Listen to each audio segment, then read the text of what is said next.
चलिए शुरू करेंगे।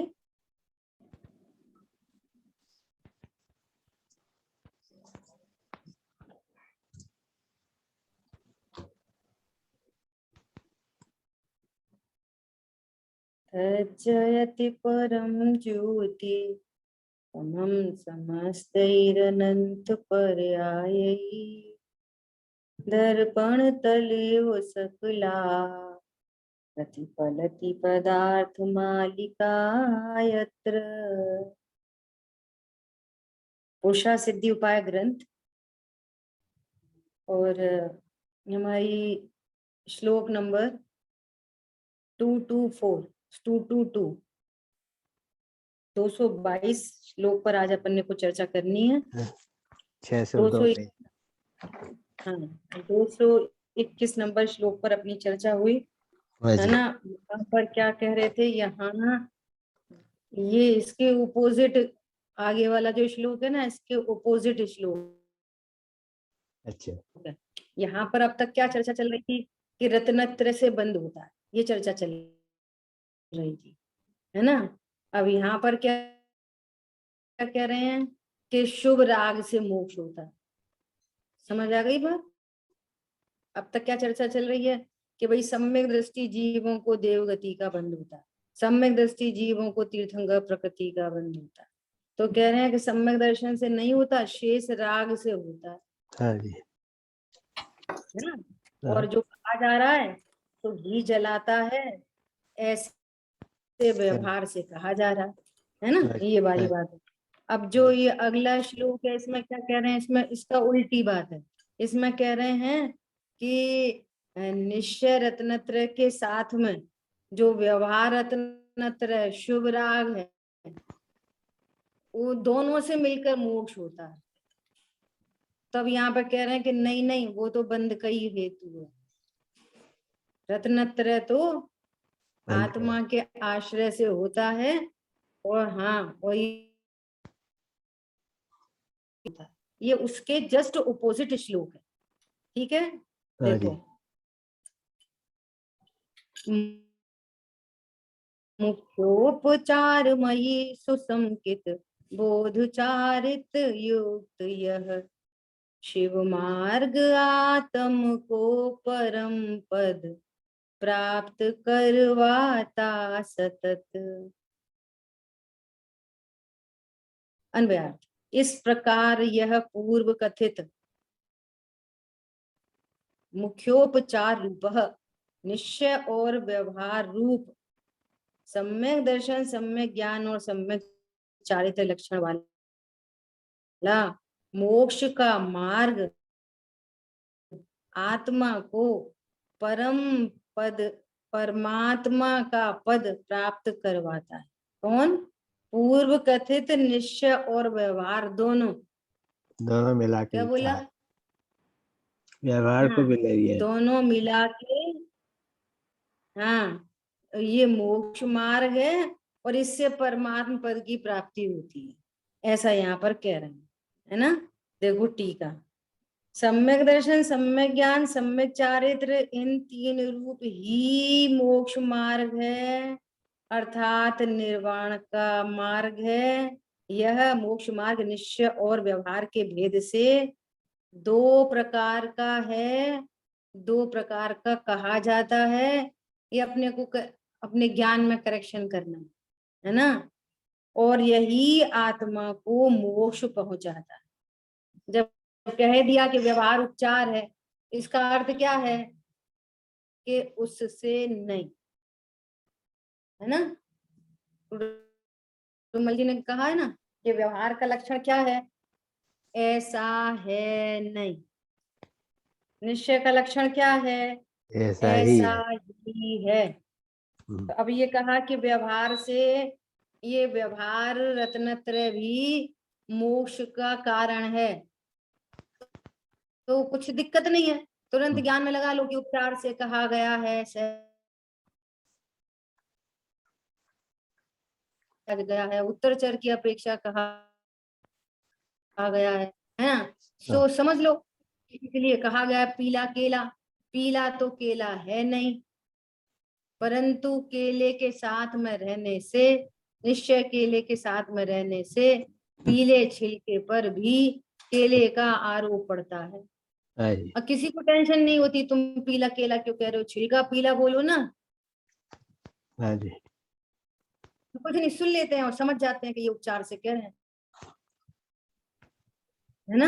तो हाँ जी, जो व्यवहार का कथन है तो उसको कैसा समझना चाहिए, जो परमार्थ तो है नहीं, हम्म, परमार्थ तो है नहीं, फिर जिन शासन में क्यों उसका उसको स्थान दिया है कि निश्चय का प्रतिपादन करता है।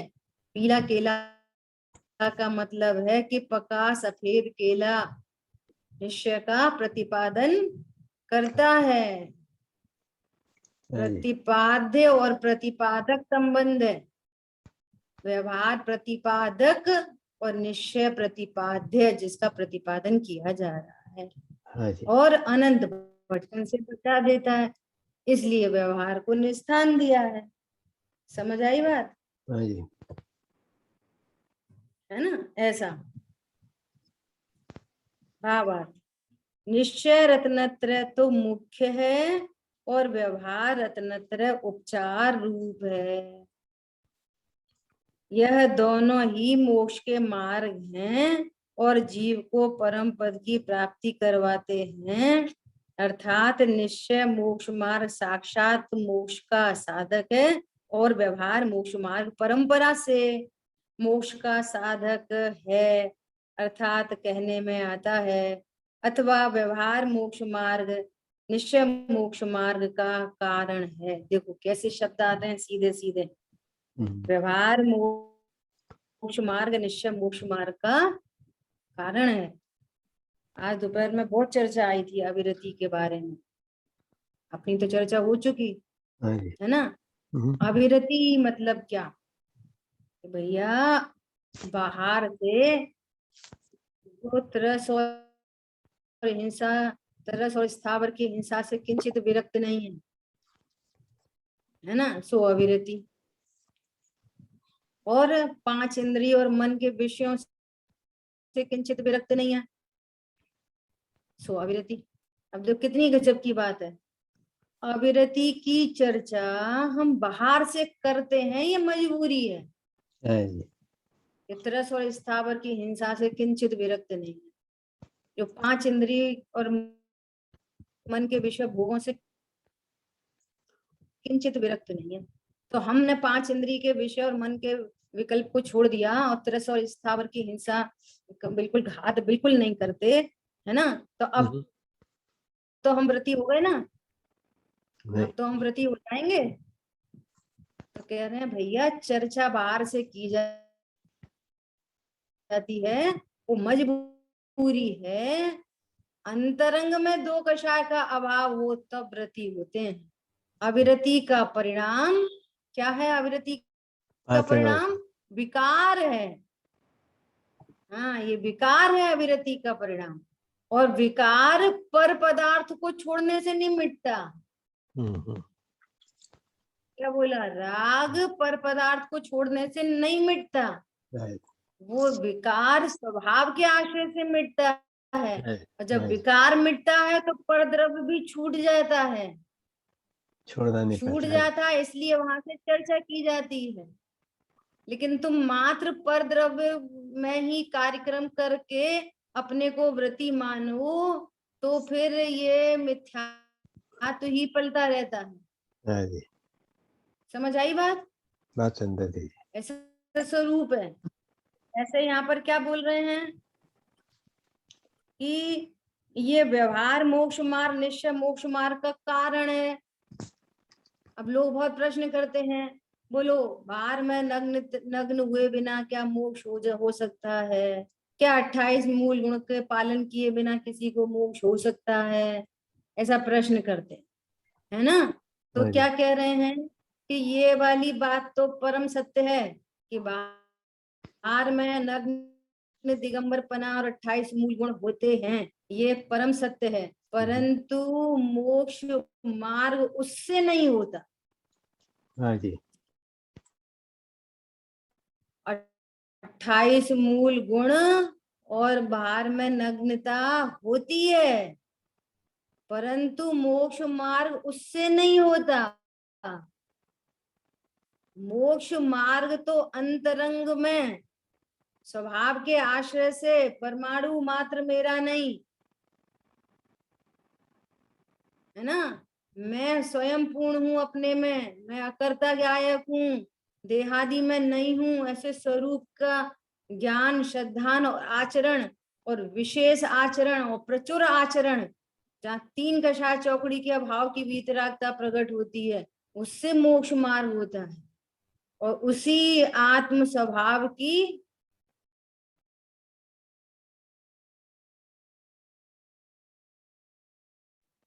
उसी आत्म स्वरूप की लीनता, निर्विकल्पता से मोक्ष की प्राप्ति होती है। और 28 मूल गुण को छोड़ना पड़ता है, वे तो छूट जाते हैं, उनको पालन करने से मोक्ष नहीं होता। राग है। हाँ, अब कहा ऐसे ही जाता है कि मोक्ष मार्ग कारण, व्यवहार मोक्ष मार्ग कारण और निश्चय मोक्ष मार्ग कार्य। अब ये उपचार से कहा जा रहा है। हाँ जी, और दुनिया क्या समझ रही है कि 28 मूल गुण पालने से वीतरागता होती है। समझ आ गई बात? हाँ जी, देखो गुरुदेव श्री क्या बोलते हैं, मोक्ष मार्ग तीन नहीं है। पहली बात तो एक, मोक्ष मार्ग तो एक ही है। एक ही है मतलब श्रद्धा में आत्मा, चारित्र ज्ञान में आत्मा, रत्नत्रय। चारित्र में आत्मा, है ना। हाँ जी, रत्नत्रय प्रकट हुए तो रत्नत्रय के एंगल से तीन कहते हैं, लेकिन तीनों में कौन है? आत्मा एक है। शुद्ध आत्मा। हाँ, है ना। हाँ ऐसा जी, भगवान आत्मा की श्रद्धा, उसका ज्ञान, उसकी लीनता, वह एक ही मोक्ष मार्ग है। उसके तीन भाग करना वह भेद है। अब करना, तीन भाग करना, आत्मा के ज्ञान श्रद्धा चाहे के तीन भेद कर सकते हैं, करना नहीं, कहना। क्या बोला? कहना। देखो आगे गुरुदेव श्री कहते हैं, निश्चय से तो अभेद एक ही मोक्ष मार्ग है, ज्ञान श्रद्धा चारित्र की एकता वो मोक्ष मार्ग है ना। और अब समझाने के लिए कि देखो यहाँ पे ज्ञान सम्यक हुआ, श्रद्धा सम्यक हुई, ये कहते हैं ना कि व्यवहार के बिना निश्चय समझाया नहीं जा सकता। हाँ जी, तो तीन करके भेद करके बताते हैं, और भेद सो व्यवहार। गड़बड़ क्या चलती है कि जगत व्यवहार कुछ करने को व्यवहार समझता है। ये निश्चय व्यवहार के स्वरूप को समझना बहुत ही विरलों का कार्य है। हाँ जी, रत्नत्रय मोक्ष मार्ग, तो मोक्ष मार्ग क्या है? एक अभेद सुनिश्चय। अब वो मोक्ष मार्ग क्या है? तो ज्ञान श्रद्धा चारित्र, तीन से बताएंगे, चार से बता देंगे, पांच से बता देंगे। कैसे बताएंगे? ज्ञान श्रद्धा चारित्र और तप, तो चार आराधना हो गई। हाँ जी, हाँ जी, सुनना बहुत ध्यान से, सम्यक दर्शन, सम्यक ज्ञान, सम्यक चारित्र क्या होगा? रत्नत्र, ये मोक्ष मार्ग। और साधु चार प्रकार की आराधना करते हैं, तो चार प्रकार की आराधना क्या है? उसमें उसको तप को जोड़ दिया, ज्ञान श्रद्धा चारित्र और तप, तप। है ना। तो आराधना हो गई। और पंचाचार का आचार, परमेश जी पंचाचार का पालन करते हैं, तो वहां पर वीर भी ले लिया, ज्ञान श्रद्धा चारित्र तप और वीर। समझ में आ रही है बात? हाँ जी, हाँ जी, देखो आचार भगवान की कितनी टेक्निक है। आचार उपाध्याय साधु की परिभाषा कैसे बनाए? तीनों कोई तो तीन कषाय चौकड़ी के अभाव की वीतराग, तीनों ही तो मोक्ष मार्गी हैं, तीनों ही तो 28 मूल गुण का निरतिचार पालन करते हैं। फिर अंतर कैसे डालें तीनों में? कैसे अंतर डालेंगे बोलो? तो कहेंगे कि साधु किसे कहते हैं? जो मोक्ष मार्ग को साधते हैं, जो रत्नत्रय के धारी होते हैं, जो 4 प्रकार की आराधना करते हैं। पंचास्तिकाय में ऐसी परिभाषा लिखी है। अच्छा जी। उपाध्याय परमेष्टि तो ऐसे डिफरेंशिएट हो जाते हैं, रत्नत्रय के धारक, और क्या करते हैं? जो पठन संघ में पठन पाठन का जो कार्य करते हैं, तो पठन पाठन से उपाध्याय परमेष्टि डिफरेंशिएट हो गए। अब आचार्य परमेष्टि को कैसे बताएंगे? संघ के नायक होते हैं, जस्ट लाइक कैप्टन, है ना। और क्या करते हैं कि विशेष होते हैं। तो विशेष क्या? कि पंचाचार का पालन करते हैं। तो पंचाचार का पालन साधु और उपाध्याय नहीं करते, वो भी करते, ये भी करते हैं। तो अब डिफरेंशिएट करने के लिए किसी को रत्नत्रय से बता दिया, किसी को आराधना से बता दिया, किसी को पंचाचार से बता दिया। अब भेद भेद भेद भेद चल रहा है ना, भेद से कहना पड़ रहा है।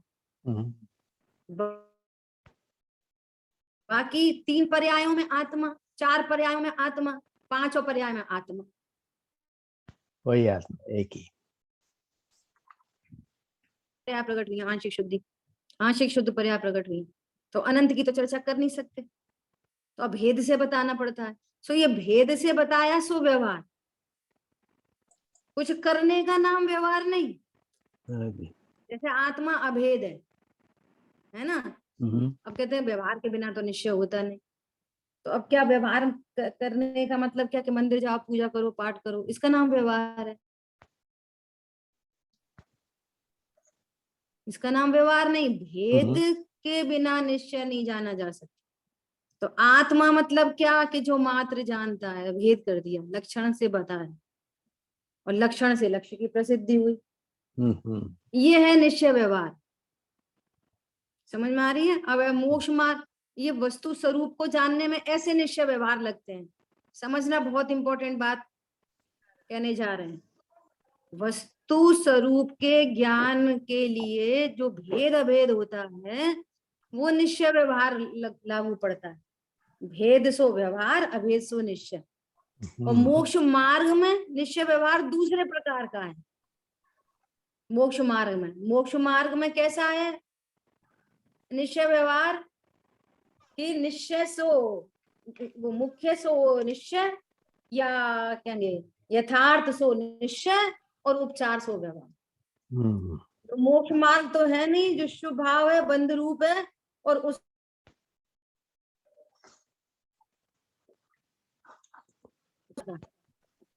वहां भेद अभेद रूप है। वस्तु स्वरूप को जानने के लिए भेद अभेद से समझना पड़ेगा। और यहाँ पर जो निश्चय मोक्ष मार्ग है, वो संवरण तत्व है। और आरोप जा रहा है। ये मोक्ष मार्ग में ऐसा निश्चय व्यवहार। समझ में आई बात? समझ। मोक्ष मार्ग में निश्चय व्यवहार कैसा है?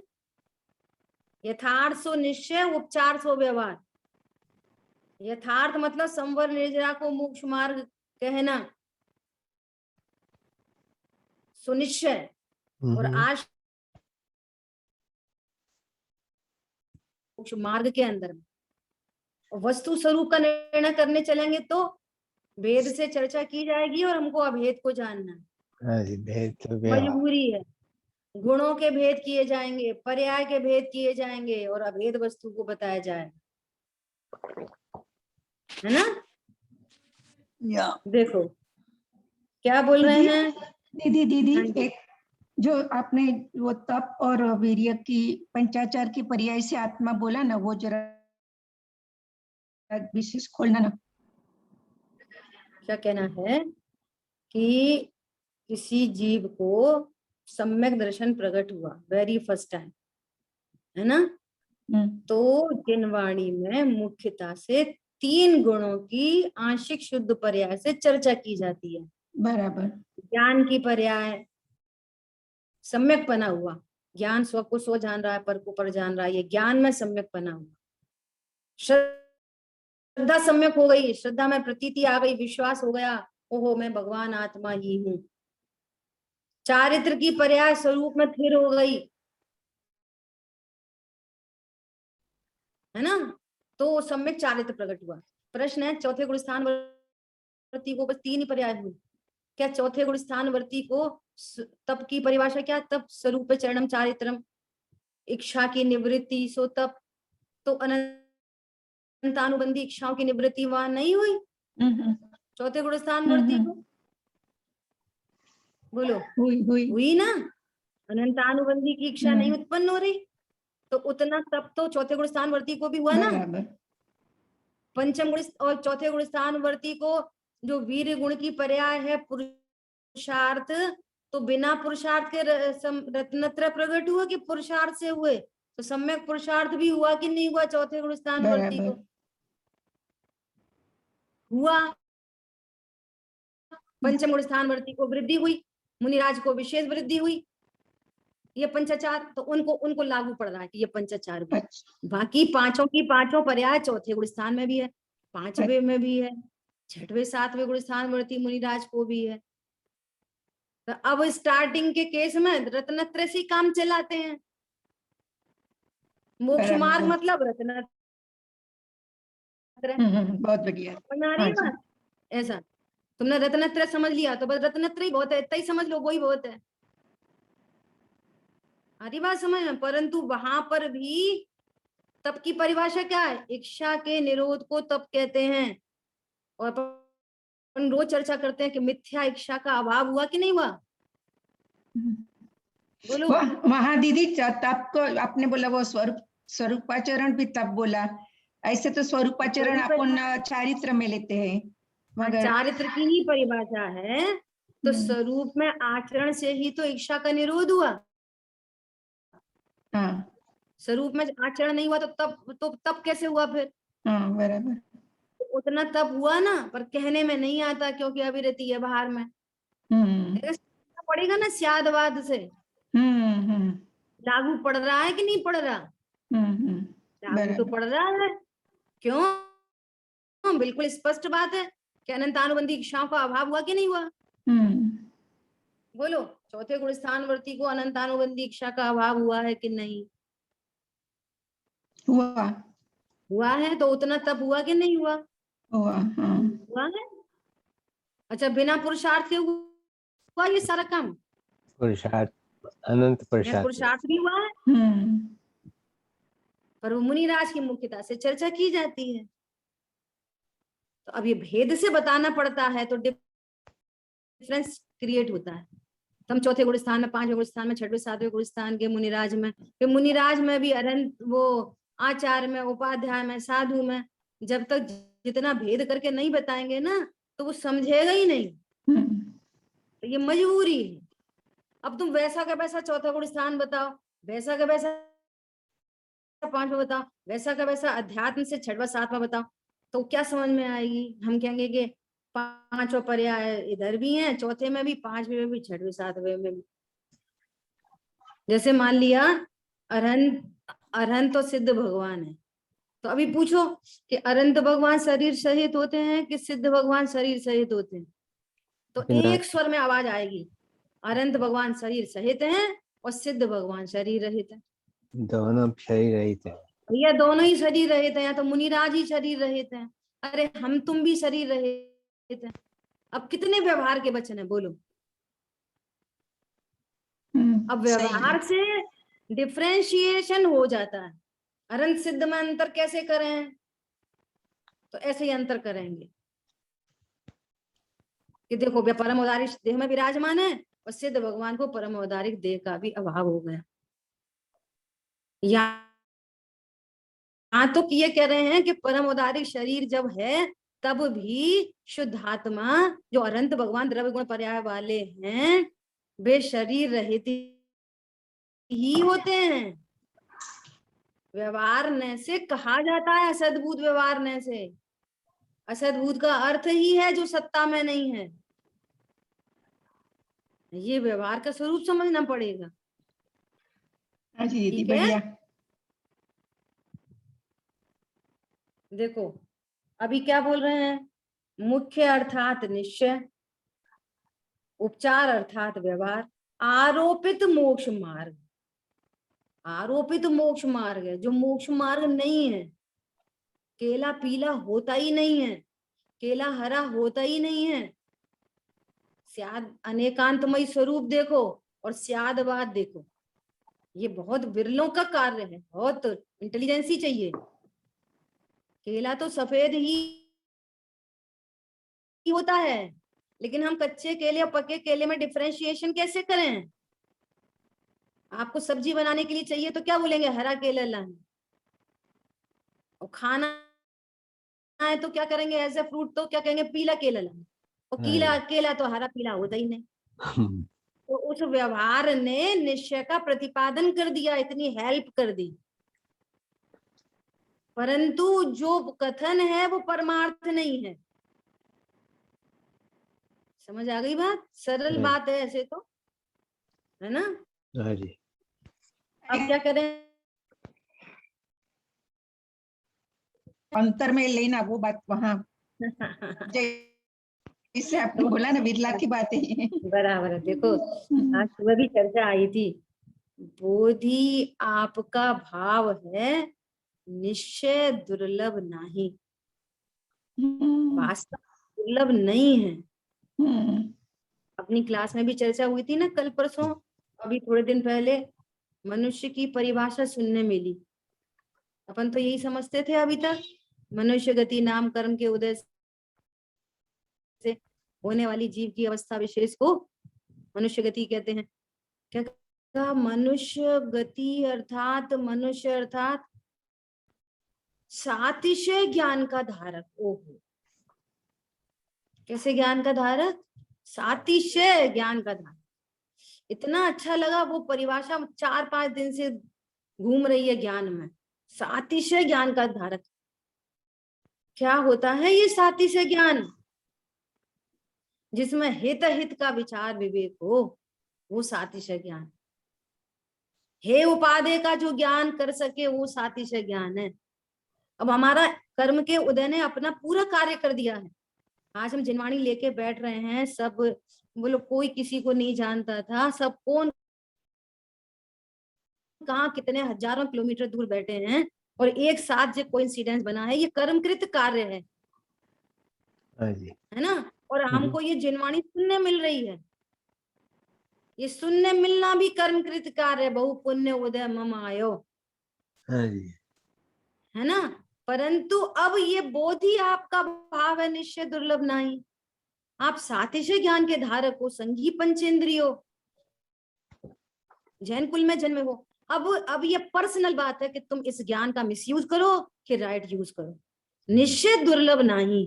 क्यों दुर्लभ नहीं?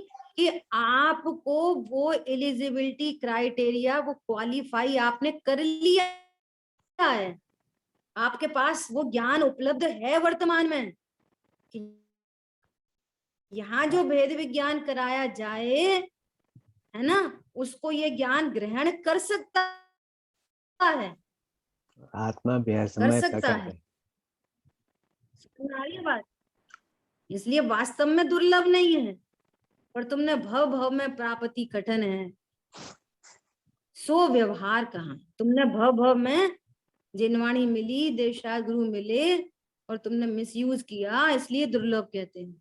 हाँ जी। वास्तव में दुर्लभ नहीं है। बोधि तो आपका ही भाव है, मैं ही ज्ञान स्वरूप हूं। और भवांतर में लेके जाना सो समाधि है। इस तत्व ज्ञान को देखो, अभी अभी अभी अपन उपदेश की चर्चा करेंगे ना, तो चर्चा बहुत बिखर जाएगी। ये कोरोना काल में तो, और अगर निर्णय करो ना, एक एक प्रकृति की एक चीज आपको सिखाती है। कोरोना काल में तो और स्पष्ट ज्ञान काम नहीं आती। धन समाज गज बाज राज कछु काज ना आवे। बोलो किन के काम आए? बोलो ऐसी चले गए। बच्चे इतनी मेहनत कर रहे, इतने क्लोज, एकदम क्लोज में एक स्टूडेंट बच्चा था, जैन है एकदम, और रोज गोपाचल मंदिर दर्शन करने आता था, सीए की तैयारी कर रहा था, 5-6-7 बार पेपर दिए और क्वालिफाई हो गया, और कोरोना में चला गया। बोलो वो क्या काम आती है लौकिक शिक्षा? अब जिस भी गति में जहां कहीं भी गया होगा, मान लिया मनुष्य गति में गया होगा, तो ABCD 0 से शुरू करना पड़ेगी कि नहीं? लेकिन ये तत्व ज्ञान सहित गया हो तो ये 0 से नहीं शुरू करनी पड़ती है। तत्व ज्ञान के संस्कार वाला जीव इसका नियम से उत्थान होता है। हाँ जी, ज्ञान आपको रूप भये फिर अचल रहा है। आज सुबह सुबह 86 नंबर का श्लोक या 85 समय सार जी है ना, सॉरी 80 नहीं 55, सॉरी 55 श्लोक, 84 85 गाथा के बाद में, उसमें तो आचार्य भगवान अमृतचंद आचार्य देव यही वाली बात बोल रहे हैं। अनादि से चला आ रहा दुर्निवार अज्ञान, यहाँ पे भी बोल लिखा था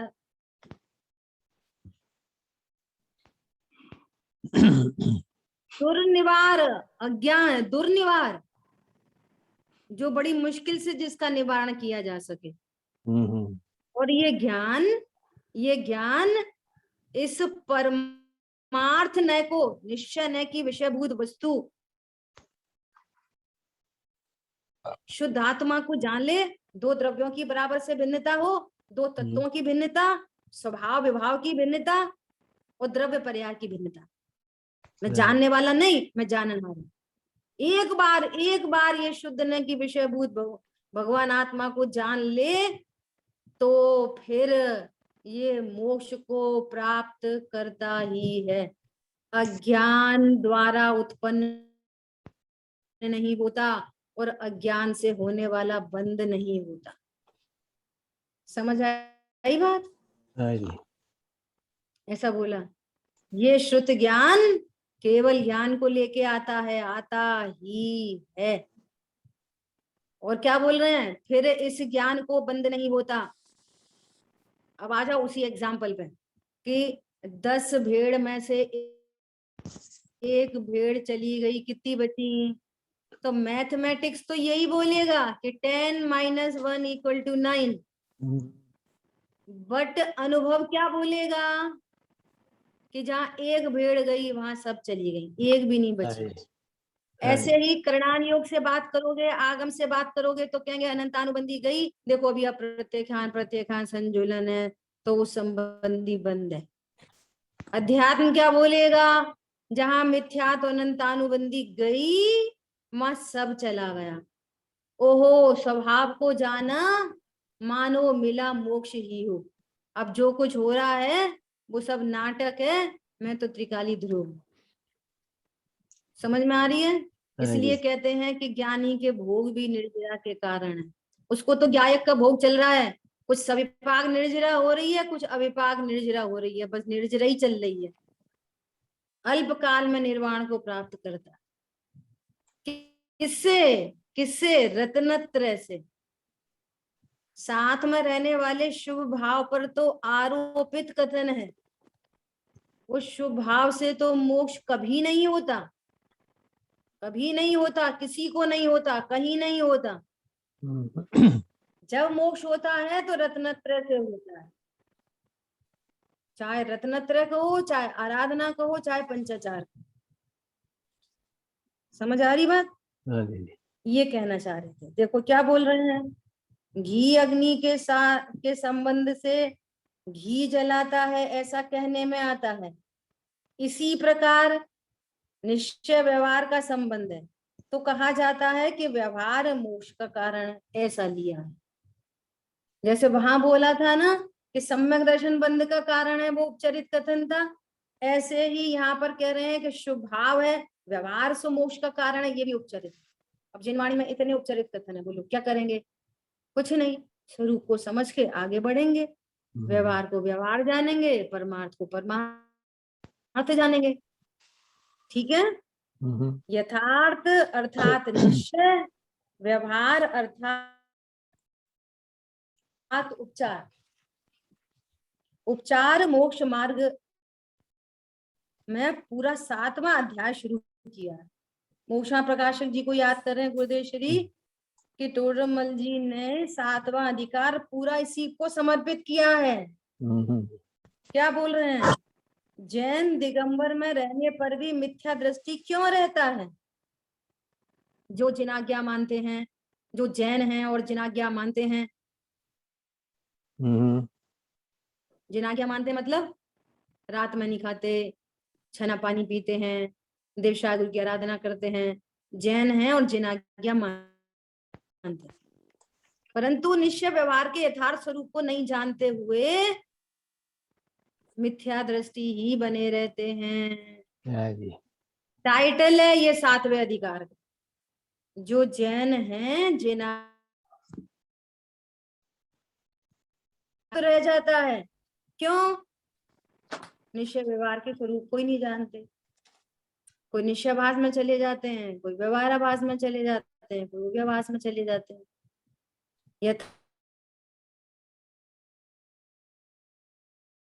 वस्तु द्रव्य पर्याय स्वरूप है, वस्तु भेदा भेद है, वस्तु नित्यात्मक है, वस्तु पर द्रव्य से भिन्न है। जैसे प्रमाण की स्थापना, और फिर उस प्रमाण से भी काम नहीं चलेगा। आत्मानुभूति प्रमाण की विषयभूत द्रव्य से नहीं होती। जो उत्पाद व रूप है, जो अनित्य पार्ट है, जो उसको गौड़ करके नित्य के आश्रय से रत्नत्रय प्रकट होते हैं। तो कोई कहता है कि बिना पर्याय का कोई द्रव्य होता है? पर्याय तो होती है ना, होती है, अरे होती है ना, निर्णय पूरा पर्याय कर रही है, द्रव्य थोड़ी करता है। पर्याय कहाँ भाग गई? कहीं नहीं भाग गई।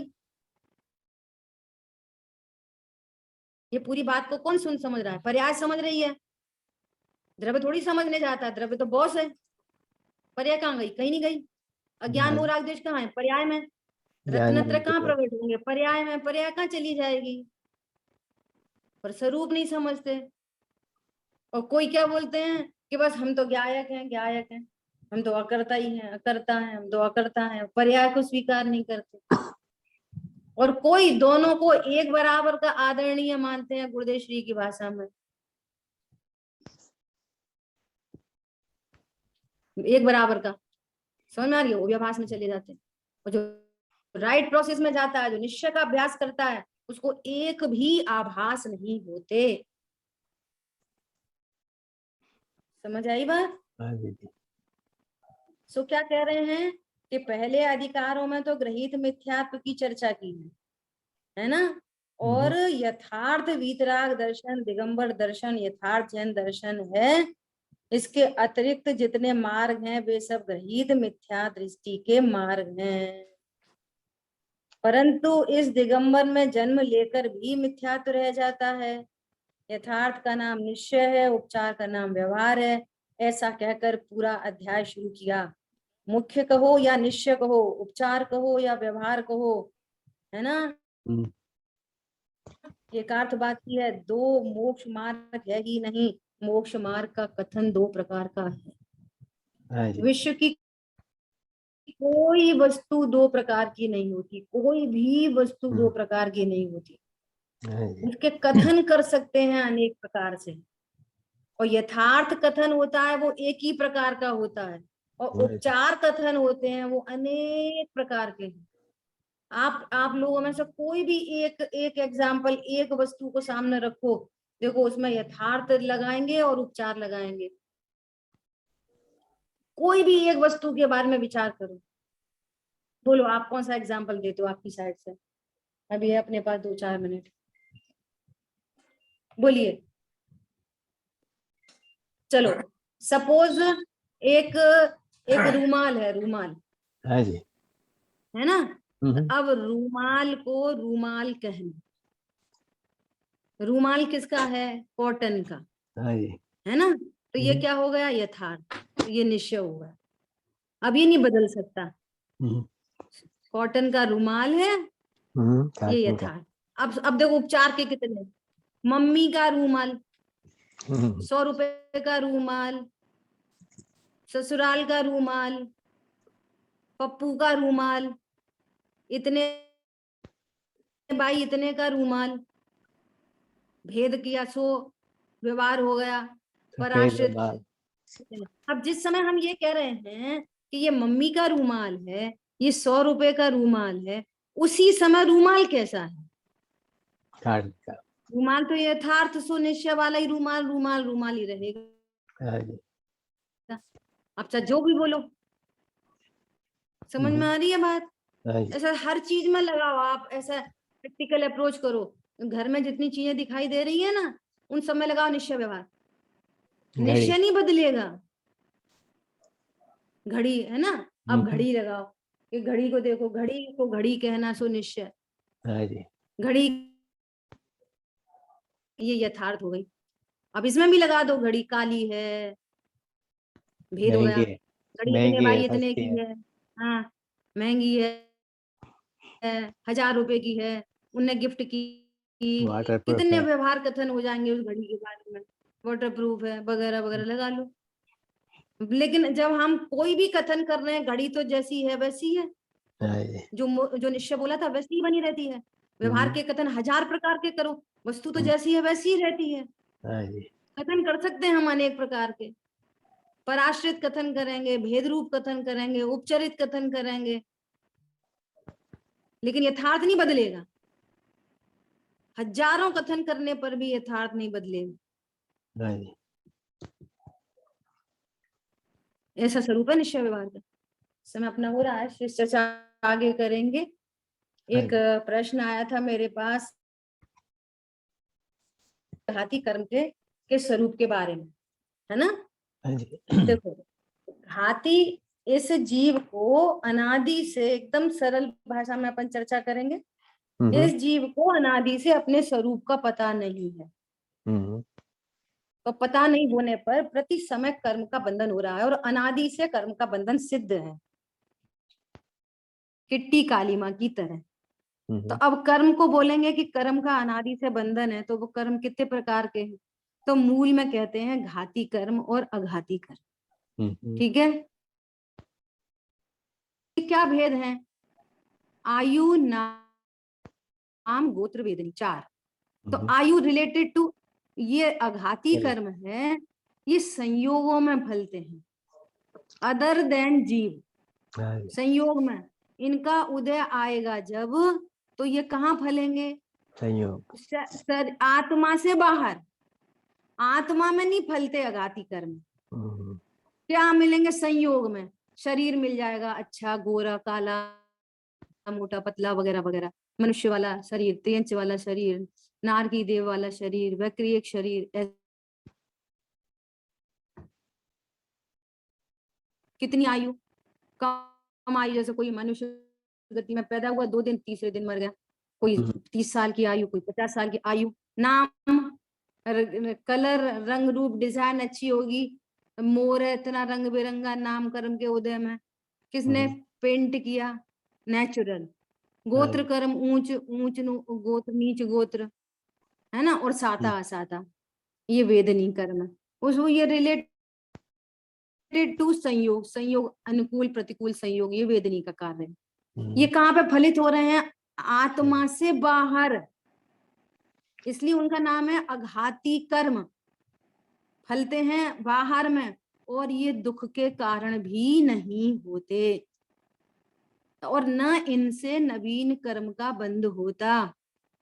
ये दुख के कारण भी नहीं होते अघाती कर्म, इसलिए उनका नाम है अघाती। और जो घाती कर्म है, वे आत्मा की पर्यायों में फलते हैं, परिणामों में। ज्ञानावणी कर्म का तीव्र उदय होगा तो कम ज्ञान, ज्यादा ज्ञान होगा। क्षयोपशम अच्छा कम, रिलेटेड टू ज्ञानावणी। दर्शनावरणी, मोहिनी, मिथ्यात्व, तीव्र मिथ्यात्व, कुछ नहीं होती आत्मा फात्मा। और हाँ, आत्मा नाम की कोई वस्तु है, हाँ सही बात है, द्रव्य पर्याय वाली है ना? दर्शन मोहिनी का तीव्र उदय होगा, समझ में वो समझने तैयार ही नहीं, और मंद उदय होगा तो उसको स्वरूप ख्याल में आएगा। चारित्र मोहिनी, तीव्र कषाई, मंद कषाय, जीव के परिणाम है, और अंतराय, है ना?